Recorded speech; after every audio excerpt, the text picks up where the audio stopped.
요즘에 한국에서 드라마 하나가 큰 인기를 얻고 있습니다.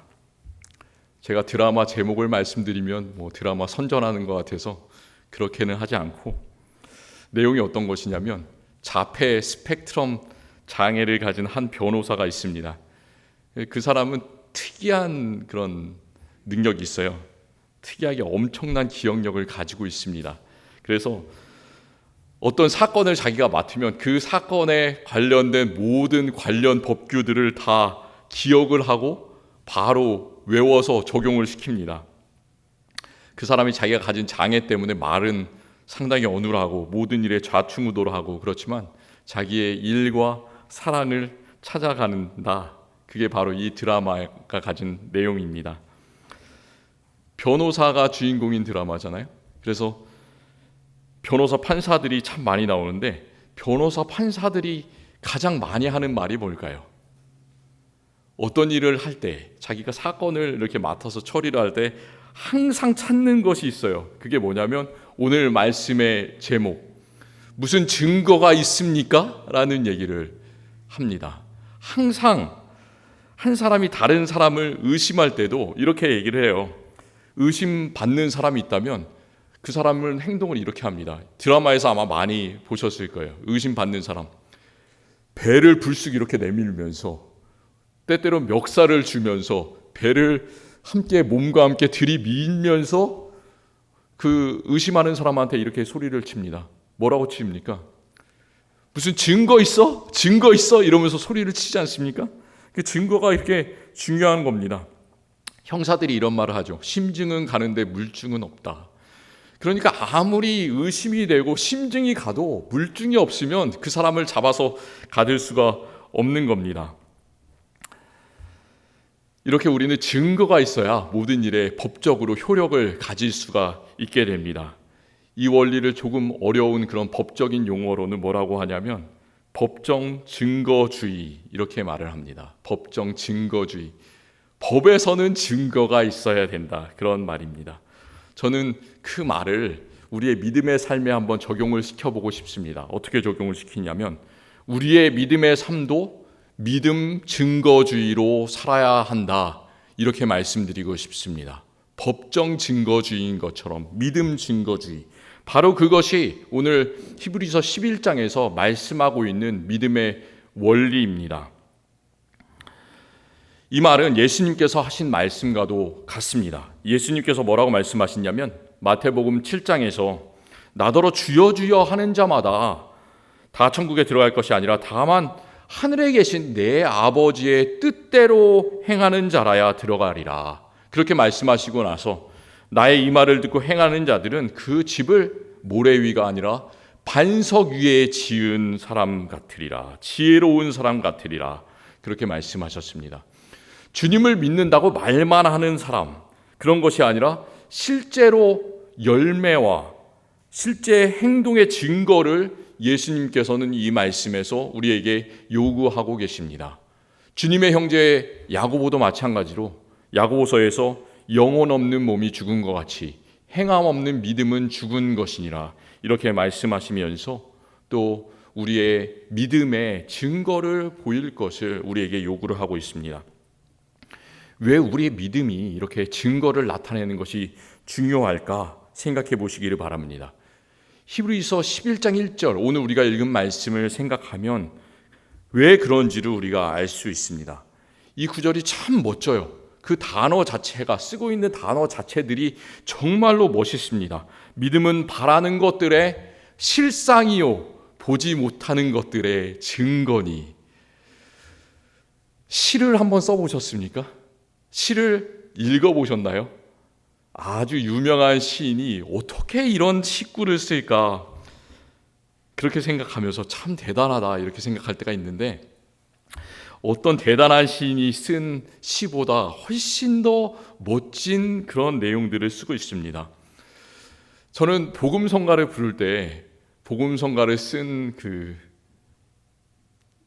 사람이 어떻게 이렇게 멋진 가사를 쓸 수 있을까 깜짝깜짝 놀라는 때가 있습니다. 요즘에 불렀던 그런 찬양 중에 우리 교회에서도 예배 시작할 때 부른 그런 찬양이 있는데 이런 가사가 있었어요.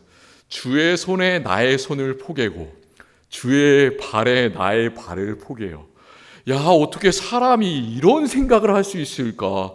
주님과 동행한다, 함께한다라고 하면 되는데 주님의 손에 나의 손을 포개고 주님의 발에 나의 발을 포갠다. 참 어떤 사람인지 궁금하다 생각했는데 나중에 알고 보니까 제가 한국에서 신학교를 다녔을 때 같이 다니던 동기가 그 찬양을 작사 작곡을 했었더라고요. 그런데 그런 멋진 찬양들, 멋진 시들과 비교해 봤을 때 이 히브리서 11장 1절 말씀은 정말로 강력하고 그 안에 정말 응축되어 있는 믿음의 정의가 들어 있습니다. 훨씬 더 멋진 단어 구조들로 돼 있어요. 그런데 우리는 이 히브리서 11장 1절의 단어들 뿐만 아니라 그것이 가지고 있는 깊은 뜻을 마음속에 새겨봤으면 좋겠습니다. 사람들이 하나님을 잘 믿지 못하는 이유가 무엇일까요?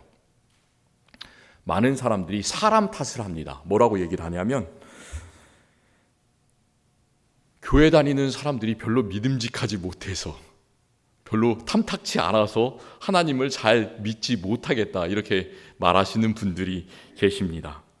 그런데 사람들이 크리스찬답지 않아서 그 말은 하나님을 믿기 힘든 이유가 아니라 어떻게 보면 어떤 특정한 교회가 있는데 그 교회에 나가기 힘든 이유일 겁니다. 우리가 하나님을 믿기 어려운 정말 진정한 이유는 뭐냐면 하나님께서 눈에 보이지 않으시기 때문입니다. 눈에 보이지 않는 하나님, 우리는 눈에 보이는 것만 이 세상 살아가면서 보고 있는데 눈에 보이지 않는 하나님을 어떻게 마음속에 깊이 믿을 수가 있겠습니까? 그게 바로 원인이에요. 믿음에 대해 설명하는 히브리서 11장 1절을 9절을 빌리자면 믿음은 지금 있는 현재의 것을 믿는 것이 아니라 미래에 있는 것, 더 멀리 있는 것, 종말에 있는 것, 그런 천국을 바라보는 것이기 때문에 우리는 하나님을 믿기 어렵습니다. 우리가 지금 당장 손에 붙잡고 있는 것들도 믿기 어려운데 요즘 세상에서 스팸 전화를 맨날 받잖아요.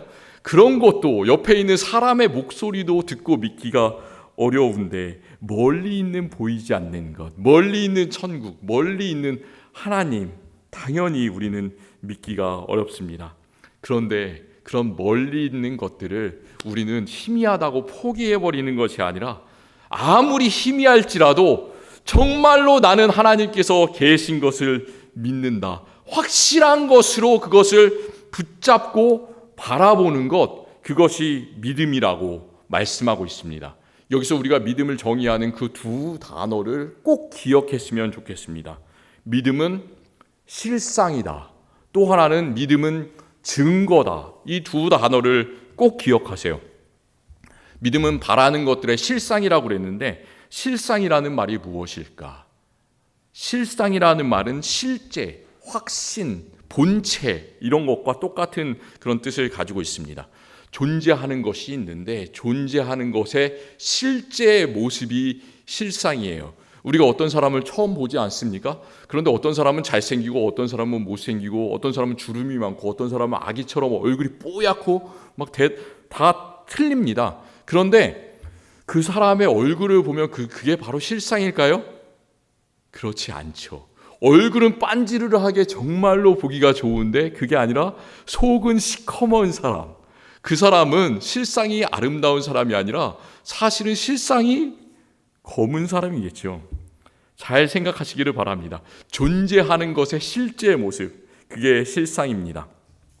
예수 그리스도를 믿는 교회가 가장 확실하게 믿는 교리 중에 하나가 삼위일체라는 것이 있습니다. 성부 하나님, 성자 아들 예수 그리스도, 그리고 성령 하나님, 이 세 위격이 하나님의 하나의 본질을 이룬다라는 것이 바로 삼위일체인데, 삼위라고 할 때 위격이라는 말을 씁니다.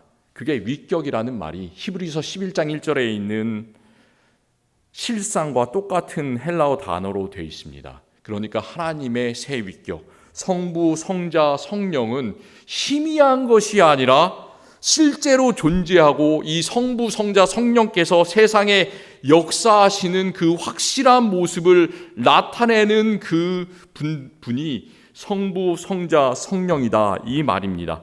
삼위 하나님께서 분명히 계시는 것처럼, 분명히 자기 자신을 드러내시는 것처럼 우리의 믿음도 실제로 나타나는 것이다 라는 것을 말해주는 단어가 바로 실상이라는 단어입니다.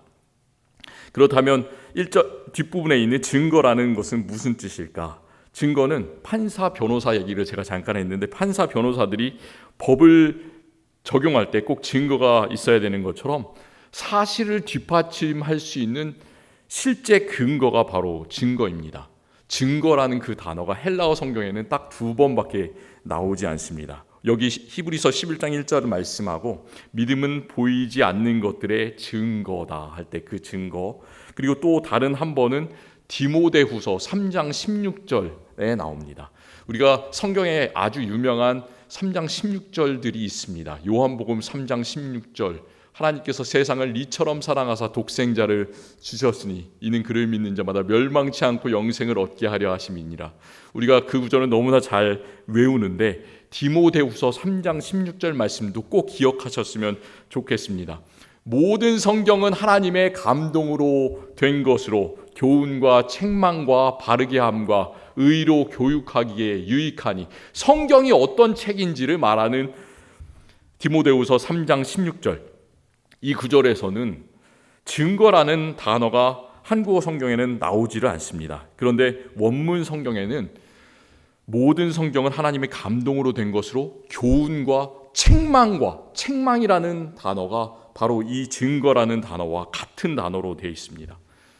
하나님의 말씀인 성경은 하나님께서 계시다는 확실한 그 증거가 되기 때문에 우리 사람들이 잘못된 길로 이렇게 나아갈 때 우리를 꾸짖고 우리를 책망해서 다시 하나님께로 되돌려 주시는 그 확실한 증거가 된다라는 그런 말이에요. 그래서 하나님의 말씀의 그 증거는 우리를 책망하고 우리의 마음속에 그 놀라운 다시 돌아올 수 있게 하는 그 마음을, 책망하는 마음을 준다. 그래서 증거는 책망과 같은 단어입니다. 이렇게 믿음이 실상이고 증거라는 그 말은 우리가 들어갈 천국이 정말로 멀리 있어도 지금 삶에서 천국을 누리고 살아갈 수 있는 그 모습을 확실하게 보여줍니다. 우리가 누릴 구원, 우리가 언제 천국에 들어갈지 잘 모르지만 그 누릴 구원의 완성이 정말로 저 먼 미래에 놓여 있어도 예수 그리스도의 피로 구원을 받은 우리들은 다른 모든 사람들이 내가 구원받았다, 내가 하나님의 자녀다, 내가 천국 백성이다 라는 그런 확실한 근거를 보여줄 수 있어야 되겠습니다. 그것이 바로 오늘 히브리서가 말씀하는 믿음입니다. 11장 2절에 선진들이 이로써 증거를 얻었느니라, 그 구절이 나옵니다. 그 구절은 믿음의 선진들이, 성경에 나오는 정말로 많은 그 사람들이 1절 말씀처럼 보이지 않는 것, 희미한 것을 실제 그 자리에서 보이는 확실한 것으로 그들의 삶 속에서 계속해서 나타냈다라는 그런 뜻입니다. 그럴 때 하나님께서는 그들에게 증거를 주셨습니다. 하나님께서 그들을 칭찬해 주셨다라는 그런 말이에요. 창세기 15장 6절 말씀에 아브라함이 여호와를 믿으니 여호와께서 이를 그의 의로 여기시고 라는 그런 말씀이 있습니다. 그 말씀처럼 보이지 않는 것을 믿음으로 붙잡고 나가는 사람, 하나님께서 이 사람은 의로운 사람이다 라고 인정해 주신 것, 그것이 증거를 얻었느니라, 그런 말이에요. 우리가 다른 사람에게 인정을 받으면 참 기분이 좋습니다. 내가 일을 잘해요. 그래서 야, 저 사람은 일을 참 잘하는 사람이다. 저 사람은 약속을 어기지 않는 사람이다. 저 사람은 참 믿음직한 사람이다. 이렇게 인정을 받으면 정말로 기분이 좋습니다. 그런데 그렇게 인정을 받기 위해서는 한 번, 두 번 일을 잘하고 한 번, 두 번 신뢰를 줘서 되는 것이 아니라 1년, 2년 계속해서 그 사람에게 신뢰를 줘야지 우리가 그런 이야기를 들을 수가 있습니다. 그렇게 오랜 시간에 걸쳐서 사람의 인정을 받을 수 있는데, 그것도 기분이 좋은데 우리를 만드신 하나님께서, 우리를 구원하신 하나님께서 야, 저 사람 참 좋은 사람이야, 저 사람 나의 백성이야, 칭찬할 만한 사람이야, 의로운 사람이야, 이런 증거를 우리에게 주시면 얼마나 기분이 좋겠습니까? 얼마나 살아갈 맛이 나겠습니까? 저도 스스로 항상 하나님께 그런 좋은 증거를 얻는 목사가 되기를 기도합니다. 그리고 우리 모든 성도님들도 하나님께로부터 저 사람은 의인이다, 그런 증거를 얻을 수 있는 분들이 되시기를 소망합니다. 그런데 참 안타까운 것은 우리 마음은, 그런데 우리의 마음은 정말 원인데 예수님께서 말씀하신 것처럼 육신이 약하도다 이렇게 말씀하시잖아요. 그렇습니다. 하나님께서 우리를 칭찬하고 싶으신데 우리는 칭찬받기 어려운 그런 세상 속에서 살아가고 있습니다. 혹시 2000년대, 2010년 넘어서 유행했던 단어 중에 스몬비라는 단어 들어보셨습니까? 스몬비라고. 스마트폰 좀비의 줄임말입니다. 스마트폰 좀비. 2020년에 코로나 바이러스가 이제 생겨나고 퍼지기 시작하고 사람들이 살아가는 게 무섭고 그러면서 공포심이 생기고 그러면서 한동안 뜸했던 좀비 영화들이 스크린에 많이 다시 등장을 하게 되었습니다. 영화에서 좀비 영화 보신 적 있습니까? 좀비 영화. 좀비 영화를 보시면 좀비의 한결같은 특징이 있습니다. 좀비가 어떻게 행동을 합니까? 좀비는 주변의 상황을 전혀 개의치 않습니다. 의식이 있는 사람이라면 이렇게 뒤를 돌아보고 앞을 보고 이 사람이 화가 났다, 이 사람이 두렵다, 그런 다른 사람의 마음도 알아보고 그것에 따라서 잘 적절하게 행동을 할 텐데, 좀비는 그런 게 없어요. 전혀 개의치 않고 오직 한 가지 목적만을 가지고 있습니다. 무슨 목적입니까? 자신의 그런 본능 하나에 의지해서 오직 좀비가 아닌 사람의 목을 물어 뜯어야 되겠다라는 그런 그 욕망을 가지고 무조건 앞으로 나가는 사람이 아니죠. 괴물. 그게 바로 좀비입니다. 스마트폰 좀비도 이 영화에 나오는 좀비와 비슷합니다. 주변을 살피지 않고 오직 시선을 스마트폰에만 고정시키고 아주 길거리에서 느리게, 횡단보도에서도 걷는 사람, 스마트폰 좀비라고 합니다. 그 놀라운 연구 결과가 있는데, 사람이 스마트폰을 보면서 길을 걷게 되면 스마트폰을 보지 않고 길을 걷게 되는 사람에 비해서 시야가 줄어든다고 그래요. 그런데 시야가 어느 정도 줄어드는지 아십니까? 스마트폰을 안 보는 사람 시야가 100%라면 스마트폰을 보고 이렇게 걷는 사람은 시야가 5%에 불과하다고 합니다. 20분의 1로 시야가 확 줄어든다고 합니다. 그러니까 이 스마트폰 좀비들은 횡단보도에서 건너갈 때 돌에 걸리기도 하고 넘어지기도 하고 차에 치기도 하고 또 호수에 빠지기도 하고 이런 여러 가지 사고들을 일으킵니다. 알래스카 광활한 이 대자연의 성품을 닮은 알래스카 사람들 중에서는 스마트폰 좀비가 별로 없는 것 같습니다. 길을 걷다가 이렇게 스마트폰 보면서 가는 사람 별로 찾아보지를 못했습니다. 그렇더라도 제가 이 말씀을 드린 것은 우리 모두가 그런 스마트폰 좀비의 성향을 가지고 있는 사람들이에요. 다른 여러 가지 감각이 있는데 그런 어떤 감각들보다 눈을 더 많이 써야 되는 그런 세상 속에서 우리는 살고 있습니다.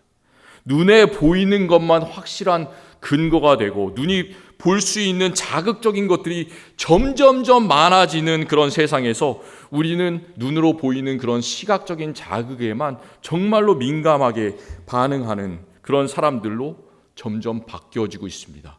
원래 정상적인 사람이었는데 좀비로 바꿔지고 있는 것처럼 그렇습니다.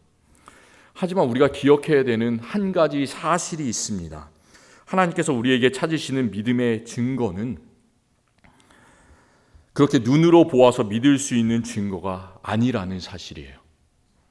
오히려 눈에 보이지 않는 증거들을 확실한 것으로 받아서 내 믿음의 증거로 삼으시기를 하나님께서는 우리에게 원하시고 계십니다.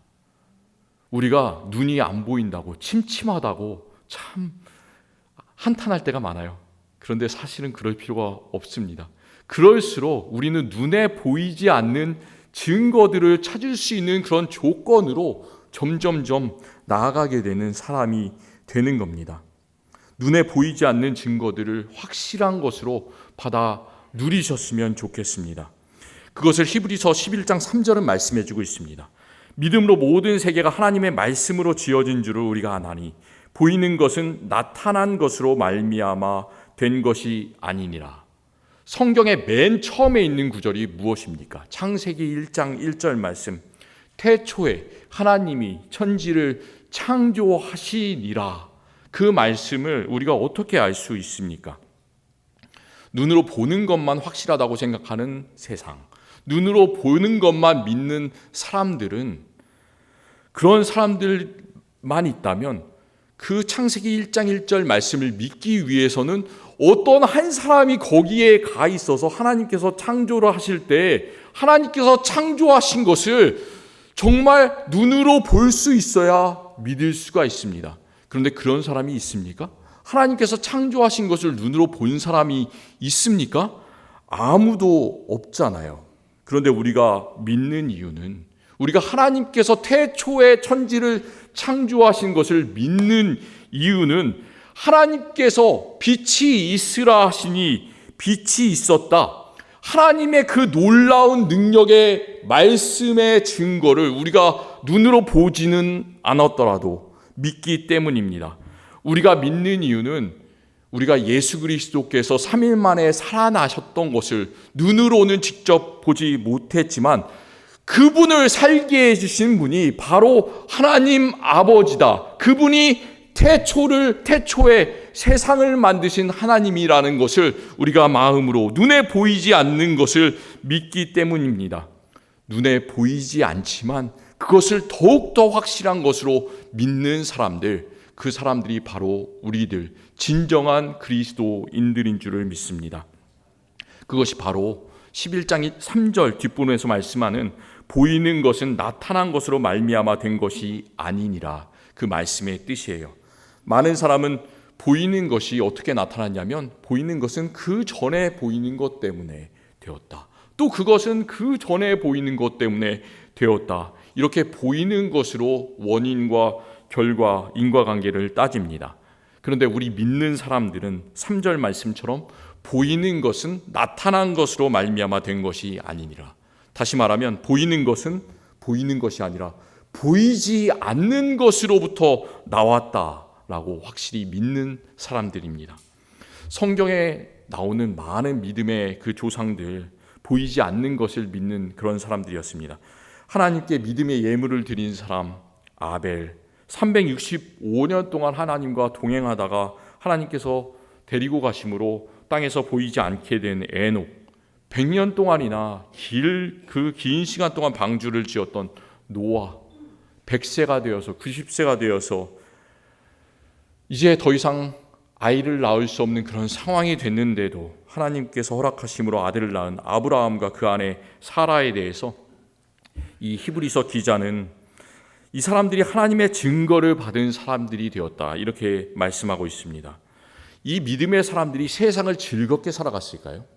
세상에서 소위 말하는 성공한 사람들이었을까요? 그렇지가 않다, 히브리서는 우리에게 말씀해 주고 있습니다.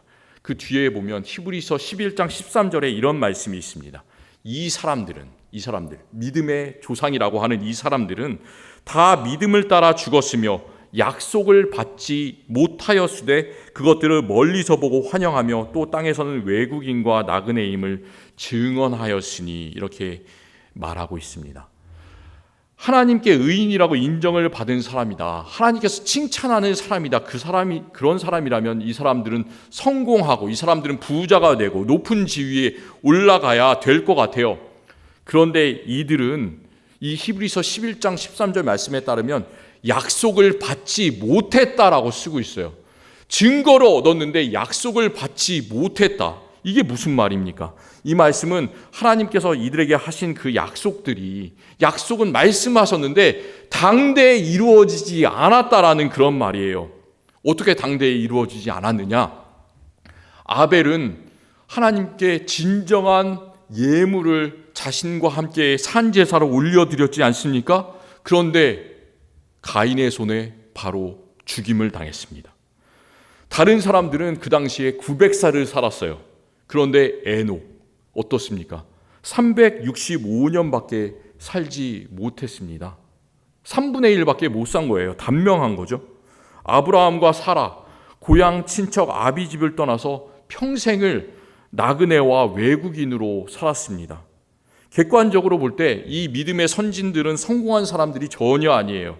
그런데도 불구하고 이 사람들은 하나님께서 나에게 약속을 주셨는데 그 주신 약속이 언젠가는 반드시 이루어질 것이다 라는 것을 믿고 감사하던 그런 사람들이었습니다. 아브라함에게는 아들 이삭 한 사람밖에 없었습니다. 더군다나 이 아들이 조금 크기 시작하니까 하나님께서 그마저도 번제물로 드려라 이렇게 하셨습니다. 그는 소망이 없는 거예요. 아브라함은 자신의 자손을 바닷가에 모래알처럼 해주실 것이다, 이런 소망을 전혀 가질 수가 없게 되는 그런 상황에 있었습니다. 그런데도 불구하고 하나님의 그 놀라운 약속, 반드시 이루어질 것이라는 것을 알았습니다. 그리고 자기는 죽었지만 수백 년이 지나서 이스라엘 백성이 애굽을 떠나서 약속의 땅을 차지할 때 그때 하나님의 약속이 이루어지게 됩니다. 우리도 그런 경험을 해요. 주님께서 오심을 기다리고 또 기다려도 우리는 과연 언제 주님이 오실지 알 수가 없습니다. 그날과 그때는 아무도 모르고 오직 아버지만 아시느니라. 예수 그리스도께서 말씀하시지 않으셨습니까? 우리는 열심히 믿는데 우리의 몸이 다른 사람보다 훨씬 더 약할 수도 있습니다. 다른 사람들은 잘 사는데 나는 갑자기 예상하지 못하는 사고가 생길 수도 있습니다. 사랑하는 사람들 잃을 수도 있습니다. 정말 세상의 일은 어떻게 돌아가는지 알 수가 없어요. 왜 이런 일이 일어날까?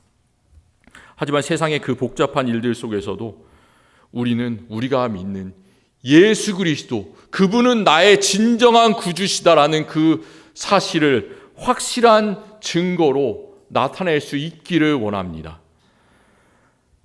왜냐하면 우리는 바라고 눈에 보이는 것만을 믿는 사람들이 아니라 지금보다 더 나은 미래를 바라보는 사람들이기 때문에, 지금보다 더 나은 천국을 바라보는 사람들이기 때문입니다. 지금은 눈에 보이지 않지만 그것들을 정말로 우리의 삶 속에서 작은 증거로 만들어 갔으면 좋겠습니다. 내가 지금은 이 땅에 힘들게 살고 있지만 이미 나는 천국의 백성이다, 나는 구원받았다, 그 사실을 우리가 있는 곳에서 정말로 조금씩 증거, 티를 좀 냈으면 좋겠어요. 나는 가정에서도 나는 그리스도인이다, 나는 티를 냈으면 좋겠고요. 교회에서도 그것을 나는 천국 백성이다, 티를 낼 수 있었으면 좋겠어요. 이 앵커리지 안에서도 나를 보는 사람들이 야, 저 사람은 앵커리지 제1한인장로교회 성도구나, 정말로 그냥 교회 다니는 사람이 아니라 거룩한 성도구나, 그 사실을 알 수 있도록 보여주셨으면 좋겠습니다. 우리는 구원받는 자들에게나 망하는 자들에게나 하나님 앞에서 그리스도의 향기니, 이렇게 사도 바울이 말하고 있어요. 우리가 시간이 들면 들수록 우리 몸에서 조금씩 꼬랑내가 많이 나기 시작합니다. 자다가 일어나면 옛날에는 그러지 않았는데 베개에서 냄새가 심하게 나요. 우리는 그런 사람들이에요. 그렇지만 우리의 영혼에서는 그리스도의 향기를 바라는 사람들이 다 되셨으면 좋겠습니다. 믿음이 없이는 기쁘시게 못하나니 하나님께 나가는 자는 반드시 그가 계신 것과 자기를 찾는 자들에게 상 주시는 이심을 믿어야 할지니라.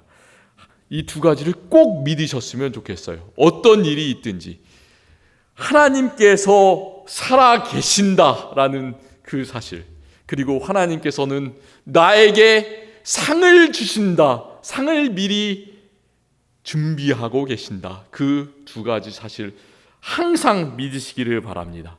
그 두 가지 사실을 믿으면서 나아가는 우리들에게, 그리스도의 향기를 바라는 우리들에게, 그리스도의 증거를 나타내는 우리들에게 하나님께서는 천국에서 우리를 한 명 한 명 직접 만나주시고 우리에게 예비하신 가장 큰 상, 영원한 생명의 상을 우리에게 주심을 믿습니다.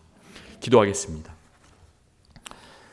하나님, 참 감사합니다. 우리가 지금은 눈에 희미하게 잘 보이지 않지만 우리가 이 세상 복잡한 가운데 눈에 보이는 것만을 믿고 보는 사람이 아니라 눈에 보이지 않는 것을 더욱더 귀중하게 바라보고 그 보이지 않는 천국을 향해서 달려갈 수 있도록 하시니 감사합니다. 우리가 주여 주여 입으로만 외치는 것이 아니라 주님을 믿는 간절한 마음으로 이 세상 살아갈 때 우리가 있는 모든 곳에서 그리스도의 향기를 드러내기를 원합니다. 예수 그리스도를 믿는 사람으로서의 증거를 나타내기를 원합니다. 그때 주님께서 인정해 주시는 저 사람 착한 사람이야, 의로운 사람이야, 주님께서 우리에게 하시는 증거를 받아 누리며 이 세상 기쁘게 천국을 향하여 나갈 수 있는 사람들 다 되게 하여 주시옵소서. 우리 주 예수 그리스도의 이름으로 기도드립니다. 아멘.